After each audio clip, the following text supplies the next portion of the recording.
सुसमाचार ग्रंथ की पुस्तक और मत्ती रचित सुसमाचार उसके 5 अध्याय और 17 पद में इस प्रकार से लिखा हुआ है। प्रभु यीशु कहते हैं कि तुम यह ना समझो कि मैं व्यवस्था या भविष्यवक्ताओं की पुस्तकों को लोप करने आया हूँ। उसे लोप करने नहीं परंतु पूरा करने आया हूँ। तो बड़ा ही ये इंटरेस्टिंग है कि यीशु मसीह इस वचन के माध्यम से, इस कथन के द्वारा लोगों को ये संदेश दे रहे हैं, कह रहे हैं कि do not think that I have not come to abolish the law of Moses और writings of prophets. I have not come to abolish them. मैं व्यवस्था को, जो मूसा के द्वारा परमेश्वर ने व्यवस्था लोगों को दी थी, उसको मिटाने के लिए नहीं आया हूँ, और ना ही भविष्यवक्ताओं की पुस्तकों में जो बातें लिखी हैं उसको मिटाने के लिए आया हूँ, लेकिन मैं उसको पूरा करने के लिए आया हूँ। तो बड़ा ही इंटरेस्टिंग है कि यीशु मसीह जगह जगह पर, समय समय पर बड़ी ही निराली बातें लोगों से ज्ञान उपदेश के दौरान करते थे। यहाँ पर लोगों के जीवन को देखकर, लोगों के मन की बातों को देखकर, खास करके वे जो रिलीजियस स्कॉलर्स थे, खास करके वे जो स्क्राइब्स थे, जो शास्त्री थे, जो शास्त्रों का ज्ञान रखते थे, जो फरीसी थे, जो लोग शास्त्रों के ऊपर में चलते थे, शास्त्र में लिखी हुई बातों को मानते थे और वैसा जीवन जीते थे, उनके मन की बातों को प्रभु दूर से ही जानकर, है ना, वो कहते हैं कि तुम यह ना समझो, you do not think that I have come to abolish the law of Moses और राइटिंग्स ऑफ प्रॉफिट्स। तुम यह ना समझो कि मैं व्यवस्था की बातों को लोप करने के लिए आया हूँ, ऐसा नहीं है, बट मैं व्यवस्था को पूरी करने के लिए आया हूँ। क्योंकि लोग मन ही मन में यीशु मसीह पर लोग कई बार कुड़कुड़ाते थे। यीशु मसीह के अद्भुत चिन्ह चमत्कार को देखकर, कामों को देखकर मन ही मन लोग काफ़ी सारी बातें करते थे, और बड़े ही बारीकी से जो वहाँ के उस समय के रिलीजियस स्कॉलर्स थे, जो धर्मगुरु थे, जो शास्त्री लोग थे, वो दूर से प्रभु यीशु मसीह के क्रियाकलाप को, उठने बैठने, चलने फिरने, खाने पीने, हर चीज़ को वो देखते थे, नोटिस करते थे। और कई बार ये मन में सोचते थे कि यीशु मसीह जो है वो व्यवस्था के विरुद्ध काम करते हैं। जो व्यवस्था में या भविष्यवक्ताओं की पुस्तकों में लिखी हुई है उन बातों को प्रभु मानते नहीं है। ये तो सब्त के दिन भी बीमार को चंगा करते हैं। प्रभु यीशु मसीह जो हैं वो बिना हाथ पैर धोए किसी के घर में चले जाते हैं, और बिना स्नान किए ही मेज पर बैठकर बिना हाथ धोए ही भोजन भी करने लगते हैं। तो बहुत सारी बातें थी जो यीशु मसीह के जीवन में लोग नोट करते थे और मन ही मन में वो बातें करते थे। तो यीशु मसीह जगह जगह पर एक जगह पर यीशु मसीह ने कहा कि तुम जानो कि मनुष्य के पुत्र को इस पृथ्वी पर पाप क्षमा करने का अधिकार है। क्योंकि एक बार बहुत बड़ी भीड़ जो एक बीमार व्यक्ति को खटोले पे लिटा करके और लेकर के यीशु मसीह के पास आए थे, और यीशु मसीह ने उस व्यक्ति से, बीमार व्यक्ति से कहते हैं कि जा तेरे पाप क्षमा हुए, है ना। वो व्यक्ति बीमार था, लेकिन यीशु मसीह कहते हैं जा तेरे पाप क्षमा हुए, उठ और अपना बिस्तर उठा, अपना खाट उठा और चल फिर। मतलब जिसको लोगों ने खाट पे डाल करके 4 लोग उठा करके लेकर आए थे, उसको यीशु कहते हैं तुम्हारे पाप क्षमा हुए, और जा अपनी खाट उठा, अपना बिस्तर उठा और चल फिर, है ना। और ऐसा ही हुआ, वो व्यक्ति उठ करके चलने फिरने लगा। तो वहाँ जो रिलीजियस स्कॉलर थे, जो विद्वान लोग थे, शास्त्रों के जो ज्ञाता थे, वो मन में कह रहे थे कि ये कौन सा व्यक्ति है, ये कौन सा प्रभु है जो मनुष्य के पाप को क्षमा करता है, क्योंकि परमेश्वर को छोड़ और कौन मनुष्य के पाप को क्षमा कर सकता है। तो बहुत सारी बातें थी जो लोग नोटिस कर रहे थे, और एक समय ऐसा आया कि यीशु मसीह को कहना पड़ा कि तुम यह ना समझो कि व्यवस्था की बातों को मैं लोप करने के लिए, मिटाने के लिए आया हूँ। जो मूसा के द्वारा, जो परमेश्वर की दी हुई व्यवस्था है, जो मूसा के द्वारा तुम्हें मिली, मैं उसको मिटाने नहीं, उसको पूरा करने के लिए। जो बातें भविष्यवक्ताओं की पुस्तकों में लिखी हुई है, मैं उसको पूरा करने के लिए आया हूँ, मैं उसको लोप करने, मिटाने के लिए नहीं। I have come to fulfil them. तो यह है सच्चाई कि यीशु मसीह जो है वो सारी व्यवस्था को, तमाम आज्ञाओं को पूरी करने के लिए आए हैं। क्योंकि कुछ तो बातें, कुछ जो व्यवस्था में लिखी हुई हैं, है ना, जो भविष्यवक्ताओं के द्वारा लोगों को मानने के लिए बातें थी, और कुछ वहाँ के लोगों ने अपनी ओर से चीज़ों को बना लिया था। अपनी ओर से लोगों ने, जैसे मैन मेड ट्रेडिशन जिसको बोलते हैं, कुछ ऐसी परंपराओं को लोगों ने वहाँ पे डेवलप कर लिया था, जो कि मनुष्य की अपनी बनाई हुई परंपरा, रीति रिवाज, रिचुअल्स थे वहाँ पे कुछ, है ना, धार्मिक रिचुअल्स, रिलीजियस एक्टिविटीज़, ऐसे कुछ मानने के लिए, जैसे कि हाथ पैर को धोना, है ना, बिना बाजार चले गए तो और वापस आए तो फिर स्नान करके कपड़े बदल करके घर के अंदर जाना, है ना। और भी कई तरह की ऐसी चीज़ें जो लोगों ने खुद ने बना डाली थी। जो वहाँ के जो स्कॉलर थे, जो वहाँ के स्क्राइब्स थे, उन्होंने खुद ने बना डाली थी और उसको लोग मानते थे और उसको लोग धर्मोपदेश करके सिखाते थे, मतलब परमेश्वर के उपदेश में जोड़ करके सिखाते थे। तो वहाँ पर भी प्रभु यीशु मसीह ने कहा, उन लोगों को भी प्रभु यीशु मसीह ने कहा कि तुम बर्तन को, है ना, तुम लोटे को और गिलास को ऊपर से मांजते हो, लेकिन अंदर जो है उसमें काई जमी, उसको तुम कभी भी हाथ में नहीं डालते उसको साफ करने के लिए, है ना। तो लोग ऊपर से बहुत अच्छी अच्छी बातों को सिखाते थे और दिखावा करने के लिए लोग अच्छे अच्छे धार्मिकता के काम करते थे, रिलीजियस ड्यूटी को पूरा करते थे, लोग दान पुण्य करते थे, लोग लंबी लंबी प्रार्थनाएं करते थे, लंबे लंबे वस्त्र चोगा पहन करके लोग सड़कों पर घूमते थे, बाजारों में जाते थे। तो ऊपर से लोग अच्छे दिखते थे, लोग अच्छे से बिहेव करते थे, लेकिन अंदर जो क्या था, अंदर बोला काई जमा हुआ है, अंदर मलिनता है, अंदर सड़ाहट है ना। बोला इस पर काम करने की आवश्यकता है ना। प्रभु ने साफ कहा तुम चुना फिरी हुई भीत हो, मतलब कब्र की तुम वो दीवार हो जिसको ऊपर से तो अच्छा रंग पेंट करते हो, कलर करते हो, चूना फेरते हो उस पर ताकि अच्छा दिखे और अंदर सड़ाहट है। तो इस प्रकार लोगों का जीवन हो चुका था। इस प्रकार के जीवन को देखकर, है ना, प्रभु यीशु कहते हैं कि हाय तुम पर, शास्त्रियों, फरीसियों या जो रिलीजियस स्कॉलर थे, जो उस वक्त के शास्त्री थे, फरीसी थे, है ना, उनको कहते हैं हाय तुम पर कि तुम जीरे को और सौंफ को तो तुम छानते हो और ऊंट को तुम डकार जाते हो। मतलब छोटी छोटी बातों को तो बहुत देखते हो, परखते हो, और बड़ी बड़ी बातें, मतलब बड़े बड़े पाप तुम करने में हिचकते नहीं हो, तुम लूटने में तुम डरते नहीं हो, तुम लोगों को लूटते हो, है ना, तुम लोगों को व्यवस्था की बड़ी बड़ी बातें बताते हो, लोगों के ऊपर में तुम उसको भार के रूप में डाल देते हो और खुद उसमें तुम एक अपनी उंगली भी नहीं लगाते उसको मानने के लिए, पूरा करने के लिए। तो ये चीज़ें हैं, प्रभु यीशु मसीह ने जगह जगह पर समय समय पर लोगों को बहुत ही अद्भुत तरीके से, निराले तरीके से लोगों से बातचीत की, इन्होंने समझाया। और आज प्रभु इस वचन के माध्यम से कहते हैं I have come to fulfil the law of Moses और राइटिंग ऑफ प्रोफेट्स। मैं भविष्यवक्ताओं की बातों को पूरा करने के लिए आया हूँ, मैं उसको मिटाने के लिए नहीं, पूरा करने के लिए आया हूँ। तो गाइज आज से, है ना, 2000 साल पहले यीशु मसीह आए और जो भी व्यवस्था की बातें थी उसको प्रभु यीशु मसीह ने पूरा किया है। इस बात को आपको जानना है कि यीशु मसीह इस पृथ्वी पर व्यवस्था में लिखी हुई बातों को, जो मूसा की व्यवस्था है, जो भविष्यवक्ताओं ने मानना सिखाया, जी परमेश्वर ने जो भविष्यवक्ताओं के द्वारा बातों को करने के लिए, मानने के लिए सिखाया था, उसको यीशु मसीह ने पूरा किया है। यीशु मसीह ने क्रूस पर उन सबको पूरा किया है। इसीलिए यीशु मसीह कहते हैं क्रूस पर अपनी जान देने से पहले इट इज फिनिश्ड, ये पूरा हुआ। और आज भी लोग व्यवस्था की बातों को मानने में उलझे पड़े हैं। आज भी लोग अपना समय, अपनी एनर्जी उन बातों को, व्यवस्था की बातों को पूरा करने में लगे हुए हैं, उन रिलीजियस ड्यूटी को पूरा करने में, और व्यवस्था की बातों को, भविष्यवक्ताओं की बातों को लेकर के बैठे हैं और ये नहीं जानते कि यीशु मसीह ने उन सब चीज़ों को पूर्ण कर दिया है। तो ये है भेद भरी बातें कि आप व्यवस्था से आप बाहर आए। जो ओल्ड कोवेनेंट है, जो पुरानी व्यवस्था है, वो प्रभु यीशु मसीह ने पूर्ण कर दिया है और यीशु मसीह ने हमारे और आपके लिए एक नई व्यवस्था को लागू किया। प्रभु कहते हैं कि तुम अपने पड़ोसी से अपने समान प्रेम रखो, तुम सारे मन से, सारे प्राण से, अपनी सारी शक्ति और बुद्धि से परमेश्वर से प्रेम करो, है ना।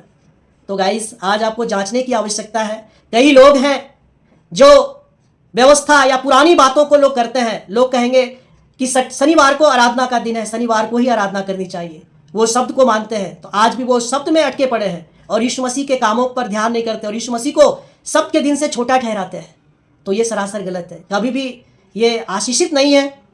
कई लोग हैं जो चैरिटेबल वर्क में लगे पड़े हैं कि ऐसा करने से ही हमारा उद्धार होगा। लोग दान पुण्य करते हैं, लोग टाइथ लेकर के, है ना, टाइथ लेकर के जाते हैं, है ना, उसमें मन लगाते हैं कि ऐसा करने से हमारा उद्धार हो जाएगा, जबकि प्रभु यीशु मसीह ने ऐसा नहीं कहा। या तो फिर नए नियम की जो बातें उसमें लिखा है, विश्वास के द्वारा अनुग्रह ही से तुम्हारा उद्धार हुआ है। विश्वास के द्वारा, यीशु मसीह के ऊपर विश्वास करने के द्वारा उद्धार होता है, मुक्ति मिलता है, मोक्ष मिलता है, ना कि टाइथ या बहुत बड़ा चैरिटेबल वर्क करने से या दान पुण्य करने से उद्धार होगा। ये नहीं है।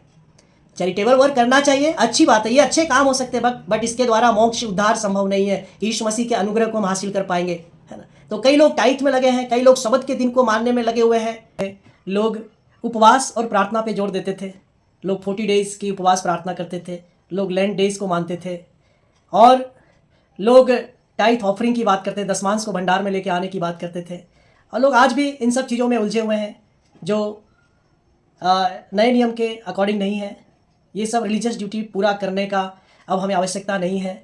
व्यवस्था की ये सब बातें हैं थी, लेकिन यीशु मसीह ने इन सबको पूर्ण कर। और कई लोग हैं जो चर्च बिल्डिंग से अपना मन लगा के बैठे हैं, उनको यीशु मसीह में मन नहीं लगाना। वो बड़े बड़े चर्च बिल्डिंग को देखते रहते हैं कि इस बहुत अच्छे चर्च बिल्डिंग में जाएंगे जहाँ पर लाखों की भीड़ इकट्ठी होती है, वहाँ पर हमें प्रभु मिलेगा, है ना। तो वो जो प्रभु जो सब जगह विराजमान है, वो परमेश्वर जो हर जगह है, यीशु मसीह उस सामरी स्त्री से कहते हैं कि हे नारी देख, वो समय आएगा, वरन वो समय अब भी है कि सच्चे आराधक परमेश्वर की आराधना आत्मा और सच्चाई से करेंगे, है ना। उस स्त्री ने कहा था कि हमारे पूर्वजों ने तो उस पहाड़ पर परमेश्वर की आराधना करते हैं, और तुम और तुम्हारे चेले कहते हैं कि नहीं, आराधना करने का जो स्थान है, जो आराधना करने का मंदिर है, जगह है, वो यरूशलेम में है। तो प्रभु कहते हैं नहीं, स्थान मायने नहीं रखता।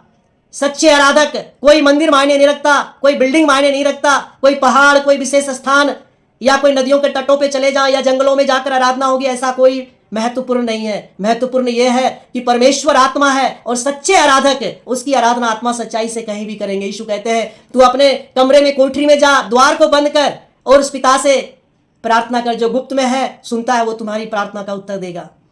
और कई लोग हैं जो आज भी अलग अलग तरह की बातों में, है ना, सोचते तभी हमें ब्लेसिंग्स मिलेगा, है ना, कि ये पावरफुल कलीसिया है, इस कलीसिया में जाएंगे तो ही हमारी प्रार्थना सुनी जाएगी, है ना। तो वहां पर लोग बिल्डिंग को, जगह को ज्यादा महत्व देते हैं यीशु मसीह के बजाय, है ना। व्यक्ति विशेष को ज्यादा महत्व देते हैं यीशु मसीह के बजाय। तो मैं बता दूंगा, ऐसा करके इन सब चीजों से, है ना, इन सब चीजों से कभी भी परमेश्वर खुश नहीं होता, और ना ही तो आप परमेश्वर की आशीष को, अनुग्रह को हासिल करने वाले होंगे। क्योंकि जो स्थान प्रभु यीशु मसीह का है वो हमें देना पड़ेगा। यीशु मसीह सर्वोपरि है, लिखा है he is the head of all rule and authority. वो सबका शिरोमणि है, सारी प्रधानता अधिकार का शिरोमणि है, तो उसको हमें हेड मानना पड़ेगा। वो सर्वोपरि है, सर्वोच्च है ना। व्यक्ति विशेष के बजाय प्रभु यीशु मसीह को आप माने, और अगर ऐसा नहीं करेंगे, आप शब्द को मानेंगे, आप व्यवस्था में अगर आप आज भी उलझे हुए हैं, है ना, जिसको यीशु मसीह ने पूर्ण किया। क्योंकि जगत उत्पत्ति के समय से यीशु मसीह के आने तक कोई भी एक ऐसा व्यक्ति नहीं हुआ जिसने व्यवस्था को पूरा किया हो। अगर कोई व्यक्ति पूरा कर लेता तो यीशु मसीह को आने की आवश्यकता नहीं थी। इसीलिए इस बात को आप माने, विश्वास करें, यीशु मसीह ने व्यवस्था को पूर्ण किया है।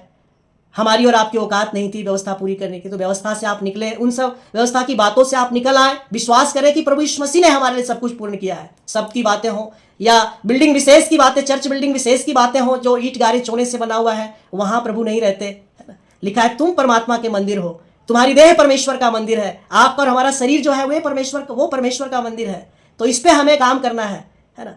और क्या काम करना है? प्रभु कहते हैं कि अपने मन की बातों को दान कर दे, अपने भीतर वाली वस्तुओं को दान कर दे, तो सब कुछ तुम्हारे लिए शुद्ध हो जाएगा, है ना। मन के ऊपर काम करना है। अगर आप चाहते हैं कि परमेश्वर का निवास हमारे जीवन में हो, तो प्रभु कहते हैं कि धन्य है वे जिनके मन शुद्ध हैं, वे परमेश्वर का दर्शन पाएंगे। आप मन को शुद्ध कर लीजिए, परमेश्वर का सिंहासन आपके हृदय में ऑलरेडी है, वो एक्टिव हो जाएगा। धन्य है वे जो मन के दीन है। परमेश्वर मन की दीनता की बात करते हैं, है ना। किसी प्रकार का मन में घमंड है, अभिमान है, या द्वेष है, ईर्ष्या है, लोभ लालच है, पाखंड है, छल कपट है, तो उसको आप दूर कर लीजिए। परमेश्वर का सिंहासन आपके अंदर है, आपके जीवन में है ना। अब रही बात क्या है, वो व्यवस्था की बात है जो यीशु मसीह ने पूर्ण किया, है ना। कौन सी व्यवस्था? तो जो खास चीजें हैं वो मैं आपको बताना चाहता हूं कि जैसा इब्रानियों की पत्री में संत पौलुस कहते हैं कि सच तो यह है कि व्यवस्था के अनुसार प्रायः सब वस्तुएं शुद्ध लहू के द्वारा शुद्ध की जाती है ना। Indeed under the law almost everything is purified with blood, and without shedding the blood there is no forgiveness. तो सच यह है, व्यवस्था की जो मूल बातें थी वो ये है, यीशु मसीह के आने का जो उद्देश्य था वो ये है कि जो पुराने नियम की जो व्यवस्था थी और जो उसका एक डिमांड था वो ये था कि बिना लहू बहाए पापों की क्षमा नहीं थी। और वो लहू किसका बहाया जाता था? किसी इंसान का नहीं, जानवरों का लहू बहाया जाता था, पशुओं का, पक्षियों का लहू बहाया जाता था, पशु पक्षी का लहू को बहाया जाता था, और उसको छिड़का जाता था शुद्धिकरण के लिए, है ना। वो था एटोनमेंट। वहां पे प्रायश्चित किया जाता था, पापों से प्रायश्चित होता था। लोग दिखाते थे कि हमने पाप किया है और प्रायश्चित के लिए मैं ये कर रहा हूं, मैं जानवरों की बलि कर रहा हूं या पक्षियों का बलि करके लहू चढ़ा रहा हूं, मैं उसका छिड़काव कर रहा हूं, है ना, वो दिखाते थे, प्रायश्चित करते थे। ये है वो पुराने नियम की बात है जो इब्रानियों 9:22 में लिखा है। और 10:4 में इस प्रकार से लिखा है कि for it is impossible for the blood of bulls and goats to take away sins. तो ये अनहोना था कि बैलों का, बकरों का, पक्षियों का लहू मनुष्य के पापों को दूर कर दे, है ना। इसलिए यीशु मसीह कहते हैं कि मैं व्यवस्था को पूरी करने आया हूं। जो ओरिजिनल जो व्यवस्था है, जो एकमात्र बलिदान है ना, जिसके द्वारा तुम्हारे पाप क्षमा होंगे हमेशा के लिए, वंस फॉर ऑल, वो क्या है? बैलों और बकरों के लहू से पापों की क्षमा होना असंभव था, अनहोना था। ये वो सिर्फ और सिर्फ यीशु मसीह के लहू से संभव था। वो सिर्फ और सिर्फ परमेश्वर के लहू से संभव था। वो जीवते प्रभु परमेश्वर ने, है ना, अपना बलिदान किया क्रूस के ऊपर में। तो लोग प्रायश्चित करते थे पुराने नियम में, जानवरों को, पशु पक्षियों के लहू को बहाकर ये प्रायश्चित करते थे, लेकिन ऐसा संभव नहीं था कि जानवरों के लहू में इतना ताकत नहीं था, इतना पावरफुल नहीं था कि मनुष्य के पाप को हमेशा के लिए वो दूर कर दे। इसलिए वहां रिपीटेशन वर्क था, हर साल रिपीट होता था, हर साल, हर बार लोग गलती करते थे, गुनाह करते थे, पाप करते थे, और जानवरों को, पक्षियों को, पशुओं को लेकर के आते थे बलिदान चढ़ाने के लिए परमेश्वर के मंदिर में, जो उस समय की व्यवस्था थी। लेकिन यहाँ पे प्रभु कहते हैं, यह ना समझो कि मैं व्यवस्था की बातों को लोप करने के लिए आया हूँ। अब यीशु मसीह आ गए, तो यीशु मसीह ने कभी किसी जानवरों की बलि की बात नहीं की, ना ही उन्होंने कहा कि तुम कोई कबूतर लेके आना या कोई बैल बकरी को लेकर के आना चढ़ाने के लिए। तो वहाँ के जो शास्त्री फरीसी थे वो दंग रह रहे थे, क्योंकि इनकी शिक्षा थोड़ी अलग थी, निराली थी, बिल्कुल ही हट करके थी व्यवस्था से। ये सब के दिन भी बीमारों को चंगा करते थे, है ना। ये कहते थे शत्रुओं से प्यार करो, जो तुम्हें सताते उनके लिए प्रार्थना करो। प्रभु यीशु मसीह ने जो शिक्षा का आरंभ किया, उपदेश देना आरंभ किया, और उन्होंने ये कहा कि मन फिराओ क्योंकि स्वर्ग का राज्य निकट है, repent for the kingdom of God at hand. यीशु मसीह ने ये नहीं कहा तुम 2 जोड़ा कबूतर का लेके आना, या पंडुक का लेके आना, या एक बकरा लेके आना, या फिर कोई घोड़ा या कोई बैल को तुम बलि करना, ये तो कहा ही नहीं। तो लोग आश्चर्य से भर गए थे, ये कौन सा प्रचार है? प्रभु कहते हैं मन फिराओ क्योंकि स्वर्ग का राज्य निकट है। तो ये है, इसलिए कह रहे थे मन फिराओ, पापों से पश्चाताप करो। वहां प्रायश्चित होता था, जानवरों की बलि होती थी, और यहां पर कहता है तुम अपने पापों से फिर जाओ, keep turning away from your sins. तुम अपने पापों से फिर जाओ और टर्न बैक टू गॉड, और परमेश्वर के करीब आ जाओ। तो ये है वो नई व्यवस्था, ये है वो जो बातें प्रभु यीशु मसीह करना लोगों को सिखाते हैं, लोगों को बताते हैं। और इससे धर्मगुरु, इससे शास्त्री फरीसी बड़े चकित थे। प्रभु कहते हैं मैं उसको पूरा करने के लिए I have come to fulfil the law. जो व्यवस्था की जो मूल बातें थी, जो व्यवस्था की जो सबसे अहम बातें थी कि बिना लहू बहाए पापों की क्षमा नहीं है। व्यवस्था के अनुसार प्राय सब वस्तुएं लहू के द्वारा शुद्ध की जाती थी। तो यीशु कहते हैं कि मैं अपना लहू बहाऊंगा, मैं तुम्हें एक ही बार में शुद्ध कर दूंगा और उस महापवित्र स्थान में तुम्हें प्रवेश कराऊंगा। मैं तुम्हारा मेल जोल पिता परमेश्वर से करवा दूंगा। और वो यीशु मसीह यहां पर कह रहे हैं कि I have come to fulfil them, I have come to fulfil the law of Moses, I have come to fulfil the writings of prophets. मैं भविष्यवक्ता की बातों को पूरा करने के लिए आया हूं। ये चीजें लोगों को जानना है, और हमें और आपको आज गाइस ये समझना है कि यीशु मसीह ने व्यवस्था को पूर्ण किया है। तो प्लीज आप व्यवस्था में ज्यादा मन ना लगाएं, आप व्यवस्था से ज्यादा यीशु मसीह में मन लगाएं कि यीशु मसीह क्या कहते हैं करने के लिए। यीशु मसीह ने हमारे लिए क्या किया है? 2000 साल पहले उसने क्रूस पर अपना बलिदान दिया, अपना लहू बहाया है, और उसके लहू बहाए जाने से हमारे पाप धुल चुके हैं, है ना। हमारे पाप धुल चुके हैं, हम शुद्ध हो चुके हैं, है ना।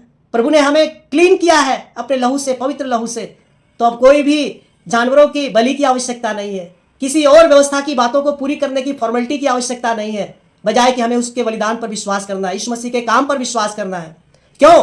क्योंकि Jesus died to release us from the bondage, है ना। Jesus died to release us from the bondage of love, from, वो हमें फ्री किया है, उसने हमें रिलीज किया। यीशु मसीह ने, जीसस सेट्स अस फ्री, उसने हमें रिलीज किया है ना। Release us from the violation of love. जो भी व्यवस्था का जो वायलेशन था, उल्लंघन था आज्ञा का, उन सब से प्रभु यीशु मसीह ने हमें आजाद कर दिया है, जो पुराने नियम के अनुसार था। बट अब हम यीशु मसीह में पाए जाते हैं, यीशु मसीह ने सब कुछ पूरा किया। अब हमें यीशु मसीह के उस बलिदान पर विश्वास करना है, और यीशु मसीह ने क्या कहा है वो हमें करना है। प्रभु कहते हैं मन फिराओ, स्वर्ग का राज्य निकट है। स्वर्ग का राज्य का, है ना, एक्सेस तुम्हें चाहिए तो सिर्फ मन फिरा लो, मन के ऊपर में काम करो, है ना, निकट है, तुम्हारे बीच में है, तुम्हारे करीब है। If you want access of the kingdom of heaven, है ना, तो रिपेंट, मन फिरा लो, पापों से पश्चाताप कर लो, और अपने शत्रुओं से तुम प्यार करो, जो सताते हैं उनके लिए प्रार्थना करो, अपने पड़ोसी से अपने समान तुम प्रेम करो। ये है वो नई बातें जो प्रभु यीशु मसीह करने के लिए हमें सिखाते हैं। तो गाइस, आप सावधान रहें। यदि आप परमेश्वर की कृपा को चाहते हैं, आशीष को चाहते हैं, तो यीशु मसीह ने क्या कहा है उस पर विशेष ध्यान करें, ना कि आप व्यवस्था की बातों को करने में उलझे रहें, आप रिलीजियस ड्यूटी को पूरी करते रहें, आप टाइथ और ऑफरिंग में फंसे रहें, है ना। लोग कहेंगे फिर हम क्या करें, है ना। आप दान पुण्य कर सकते हैं, नो डाउट, लेकिन टाइथ ऑफरिंग व्यवस्था के नाम पे इन सबको करने से क्या होगा? प्रकोप, है ना। आशीष की जगह श्राप, कृपा की जगह क्रोध आएगा, क्योंकि यीशु मसीह ने कहा कि मैंने पूर्ण किया, व्यवस्था को मैंने पूरा किया है ना। आप और हम करने का प्रयत्न ना करें कि हम और आप कुछ कर लेंगे, है ना। बस आप इतना जाने कि पौलुस कहते हैं सबने पाप किया, सब परमेश्वर की महिमा से रहित है ना। इतना आप मान लें कि हम पापी हैं। जो कोई मान लेता है कि हम पापी हैं तो परमेश्वर का पुत्र उसको क्षमा करता है। परमेश्वर विश्वास योग्य धर्मी है, वो उसको क्षमा करता है। तो thank you guys for watching this video. इस तरह का और भी वीडियो देखने के लिए आप हमारे सोशल मीडिया अकाउंट से आप जुड़े रहें।